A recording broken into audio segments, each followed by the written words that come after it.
to be able to withstand these times?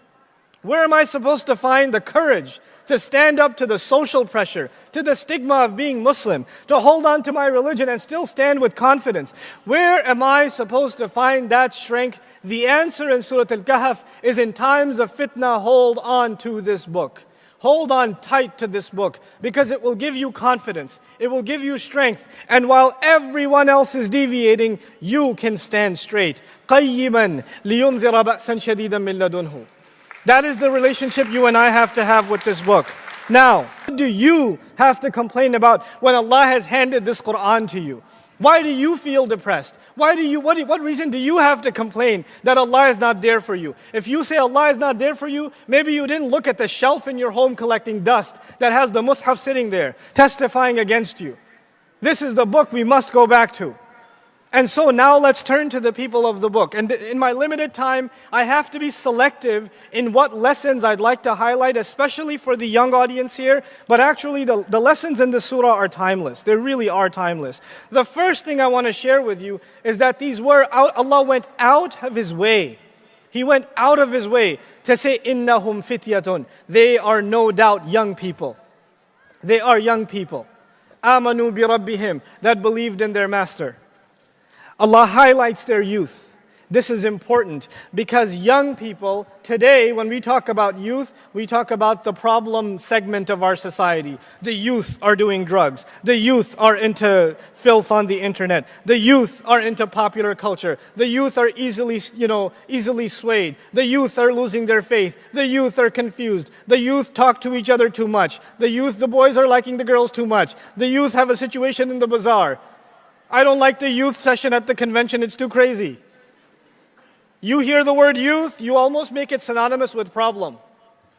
There's just youth and problem, you know? And it seems like they are the weakest link in our community. Everybody else is okay with their Islam, brother, but we really worry about the youth. Let me tell you something. In this time of trial, the only people standing up for the truth, the only people with the spine and the courage to not care what anybody else thought, and they're going to stand tall by Allah, were the youth. Our miracle is that when the world will be sleeping, we'll be the only ones awake. Our miracle is going to be the one where the world is lost in ghafla. The whole world is lost in ghafla. And the only ones awake are the young people. And when these same young people, all they can care about is how many likes on their stupid joke did they get? How many LOLs did they receive? When they keep taking 8 different selfie angles and then fixing the color correction and learning the photo, changing all of that and then posting it, just felt like taking a selfie out of the blue. When you're so lost inside of yourself, when this device is basically your soul, when that's what's happened to you, then you're a lost cause. The enemy of Islam doesn't have to come and destroy you. He already did. You're already done. You've already been cooked. You know? You guys, you have to transcend image. You have to get beyond, social pressure. You have to get beyond what people think of you on campus if you're wearing a hijab. Instead of you feeling sorry that you're wearing hijab and they look down on you, you should feel sorry for them that Allah did not crown their heads with guidance. That's what you should be thinking. You young men over here, instead of worrying about, man, these guys get to eat what they want, do what they want, drink what they want, you should feel sorry for them that Allah dignified you as a human being and kept you away from living an animal existence, pretending to be human. They were sleeping, you would think they're awake, but they're asleep. Allah will explain what that sleep looks like. In other words, Allah Himself will explain point number what? 2. Then Allah describes how they woke up. And when they woke up, what happened? لِيَتَسَاءَلُوا بَيْنَهُمْ. They started asking each other questions. I'll give you some lessons from that because that I think is one of the coolest parts of the story. So they wake up. وَكَذَلِكَ بَعَثْنَاهُمْ لِيَتَسَاءَلُوا بَيْنَهُمْ. So they could start asking each other. So they wake up, now 7 guys in a cave, not the most comfortable sleep, or they didn't think it would be, but it seems like they got some pretty deep sleep. They have no idea that centuries have gone by.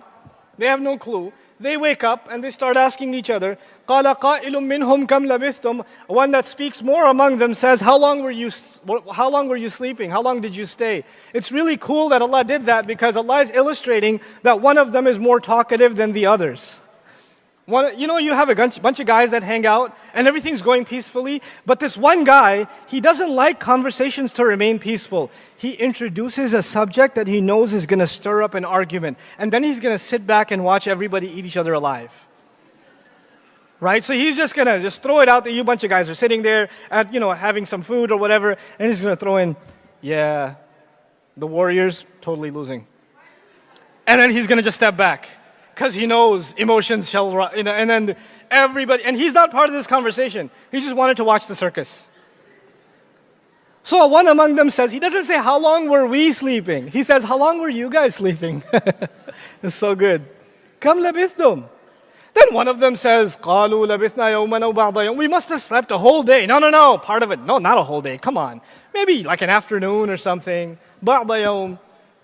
And then this got so out of hand that one of them says, guys, who cares? رَبُّكُمْ أَعْلَمُ بِمَا لَبِثْتُمْ. Your master knows he knows better how long you stayed. Can we leave it alone, please? Can we just leave it alone? I don't want to know how long we slept. The fact is, I'm hungry. Guys, can we not discuss whether this was a whole day or half a day? I need chicken. That is the issue. So when he literally says, فَابْعَثُوا أَحَدَكُمْ بِوَرِقِكُمْ هَذِهِ إِلَى الْمَدِينَةِ فَلْيَنْظُرْ أَيُّهَا أَزْكَى طَعَامًا. When a bunch of guys get together and hang out, obviously what is the number one priority? Food. These amazing heroes of Islam, and Allah goes out of His way to say they were just a bunch of guys hanging out with each other, and then they said, man, we gotta eat something. And we need to find the right guy among us who's going to make the most of this money that we've pooled together. He's going to go to the right restaurant and order exactly the right amount. Don't give it to this guy. He's only going to bring 4 bags of ketchup and nothing else. Give it to the guy that's got the right, because one of the guys knows all the restaurants. There's always a guy that knows all the spots. Where are we going, man? And there's always a guy that when they're all sitting together and they're all confused about what to order, I'll have some fries, I'll have a soup too. Shut up, I'll order for everybody. There's always one guy that knows what to do. And they know which one that is and say, you take the money, you need to go. Because everybody else, you have those annoying guys that look at the menu for 30 minutes. I'm thinking, hold on. We got to get this done. We got to keep moving. And then he gives them advice about being subtle. Don't draw too much attention to yourself. وَلْيَتَلَطَّفْ. Be very careful and soft. Don't make a scene. What did they know? That the guy is going to be wearing 300-year-old clothes with ancient currency from a kingdom long ago and walk into the middle of a mall dressed like Shakespeare, and he's like, I'm trying to not draw attention to myself, And he's going to pass on some shillings at the McDonald's, and then he's going to be like, would that I may have some chicken thou hast produced, You understand what's happening here, right? They're supposed to not draw attention, but this is not going to work out the way they imagine. In other words, when you turn towards the deen of Allah, you don't have to become a social outcast. You don't have to become weird. You don't have to be depressed all the time because you're a person of the akhirah and you have nothing to do with the dunya. These people, yes, they left the world. They went into a cave because their lives were in danger, but they still went back to the restaurants. You understand? We paint an extreme picture that the Qur'an itself doesn't paint. And our youth suffer from this sometimes. They feel like becoming serious about Islam must mean you can't have a life anymore. You can't have friends anymore. You can't have a personality anymore. You have to drop all of those things. Please. It's such a beautiful religion. It brings color to your life. It gives you reason for joy. It's not a reason to be depressed, especially among young people. So now, wait, no. Okay. Now the lesson I really want to share with you. This is the one I might even get in trouble with, but it doesn't matter. Because I'm going to leave now, so I'll be back in the morning. But anyway, so what I wanted to share with you is actually a lesson from this surah that is the least taught. The least taught, in my opinion, lesson of this surah, or this story. Of the 4 ayat I told you that summarized the whole story, the first of them was they went into the cave. The second of them was they went put to sleep. The third of them was they woke up. And the last of them was that he's telling the story for a purpose. And by saying that, نَحْنُ نَقُصُّ عَلَيْكَ نَبَأَهُمْ بِالْحَقِّ, we're narrating the story onto you for actual purpose. By saying that, Allah is teaching you and me that there is such a thing as learning the story and not understanding its purpose. There is such a thing as learning Islam and forgetting the purpose of Islam. There is such a thing as gaining a lot of knowledge without purpose. There is such a thing. And we have to be careful about learning with what? With purpose. We cannot lose sight of purpose. Everything we do must have purpose. This is one of the most powerful lessons taught in this surah. In order to help you understand this lesson, I'm going to give you a silly example and then come back to the ayat. The silly example will help you frame your mind in the right direction. You have a person who's very successful in business. He's launched several businesses. All of them have become multi-million-dollar successes. And money is no longer a need in his life. And his businesses are running themselves. He doesn't have to spend 8-10 hours a day at work. He doesn't have to do that anymore. He decides that after all of these years of putting work in and running these businesses successfully, he wants to give back to the community, so he decides to go and become a teacher of business. So he goes to a business school and he teaches a business class, okay? Now there's a difference between a business professor who's only taught business in the classroom and a multi-million-dollar success teaching business. Who would you rather take a class from? The multimillionaire or the business professor? The multimillionaire, because he's got real life experience. He's not just going to teach you what's in the textbook, he's going to teach you what's going on in real life, you understand? And you want to take him as a role model to emulate his success. Isn't that the case? So he's a really good teacher, and he decides that one day he's going to teach his students several principles of good business by telling them a story. Because when you tell a story, it becomes easy to remember. Lessons become easy to remember. Of course, Qur'an does that, right? Allah tells stories and teaches lots of lessons through the story, so they're easy to remember. Unless, instead of making a long list of lessons, he'll just tell the story, and you'll remember the lessons automatically anyway. So here's how the story goes. There's a man, he wants to start a successful retail business. He looked at the right location. He searched out the location that has the most foot traffic. He found an appropriate rent. He did a lot of research into the inventory and the quality. He did a lot of work on the branding of his business. Then he set up good customer service infrastructure and he started running his business. And when he's telling the story, what is he telling students to do? Location is important, pricing is important, inventory is important, quality is important, customer service is important. These are things that go into running a good business, yes? One student raises his hand. So, does he wear sneakers or shoes every day to work? Another student raises his hand. So, what brand of toothbrush does he paste with? Oh, does he brush his teeth with? And another one raises his hand. What color socks does he wear? And the professor is just looking at these idiots. I just told you a story, the point of which was for you to learn proper business practices, yes? And you, genius, turn around and all you're telling me is what color socks does he wear? Or what does he eat for lunch? Or what kind of car does he drive? Do you not get what I'm talking to you about? Do you understand that you're missing the point entirely? And the student says, well, at least I'm still asking about the same story. Is it possible that people will learn about the people of the cave? And they're supposed to learn how to hold on to their faith and stand with confidence and rely on Allah and all of these things, but get lost in details that don't even matter? Is that possible? Do we do that with Islamic studies? Do we study the story of Yusuf alayhi salam and obsess over what was the minister's wife's name? How old was she? Did they get married eventually or what? Where's Yusuf alayhi salam's mom? I want to know about his mom because Allah didn't talk about his mom, so I want to know about his mom. What are his brothers' names? Do they rhyme? Because the purpose of Qur'an is part of the teaching of the Qur'an is not just knowledge. Part of teaching is what should you focus on and what should you learn to ignore. There are some things you have to learn to not ask.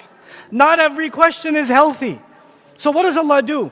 He says, سَيَقُولُونَ ثَلَاثَةٌ رَابِعُهُمْ كَلْبُهُم وَيَقُولُونَ خَمْسَةٌ سَادِسُهُمْ كَلْبُهُم رَجْمًا بِالْغَيْبِ وَيَقُولُونَ سَبْعَةٌ وَثَامِنُهُمْ كَلْبُهُم. Look at these people. All they discuss is they must have been, 3, and the fourth one was the dog, and 5, and the sixth one was the dog, and they even say they were 7, and the 8th one was the dog. Why are they talking about this? Why can't they learn from the people of the cave that they should leave useless conversation? Remember when they were asking, how long were you sleeping? What was the answer? Allah knows better.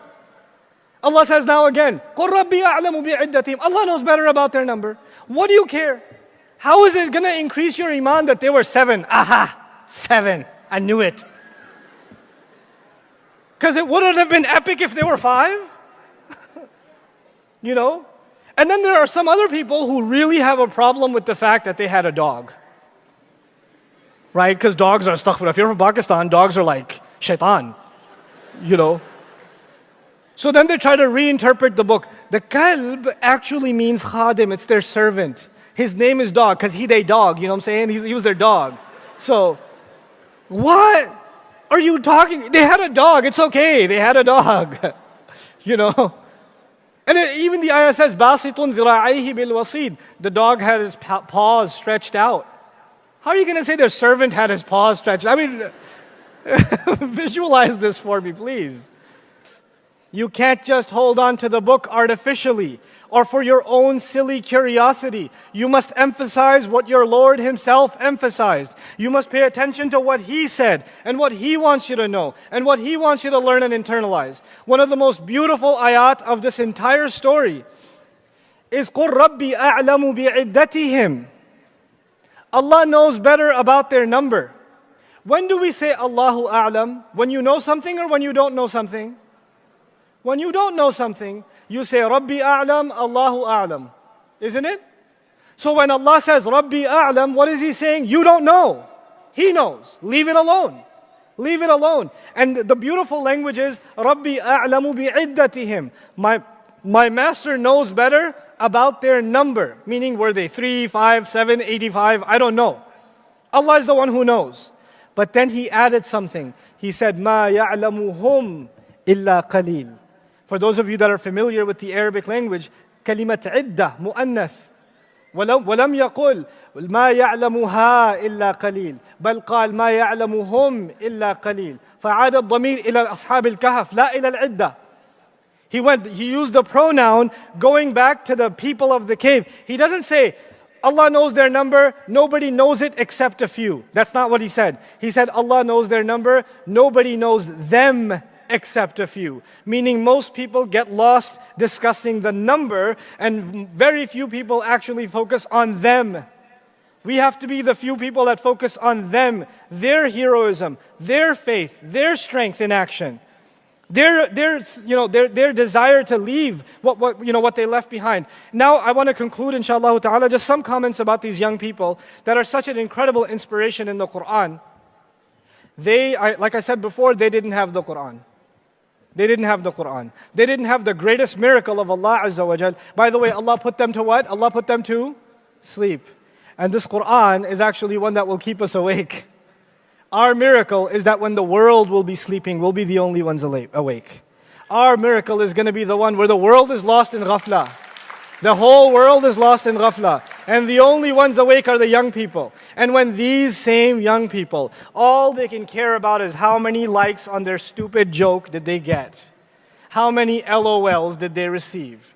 When they keep taking 8 different selfie angles and then fixing the color correction and learning the photo, changing all of that and then posting it, just felt like taking a selfie out of the blue.